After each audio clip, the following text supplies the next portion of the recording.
Boomers, born during the baby boom that followed the end of World War II. A generation that, by the sheer force of numbers, was able to remodel society as it passed through it. They call it the pig in the python effect.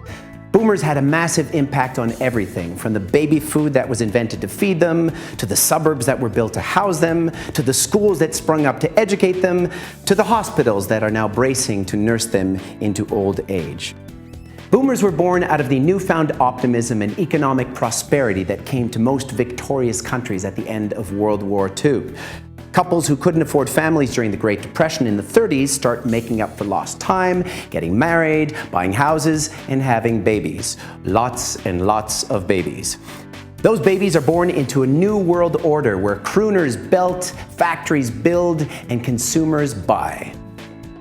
Now, boomer parents, especially returning war veterans, were very concerned about containment. Contain your emotions. Contain the horrors that the world is still reeling from. So you live in little boxes. You work in little boxes. You eat from little boxes in front of a little box.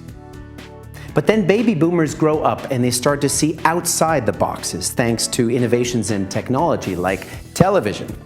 And so that's when all the great stories of that time start to unfold. There's the Cold War, the space race, the civil rights movement, Vietnam, the birth of rock and roll. All of these things spiral together in this fusion of culture and politics.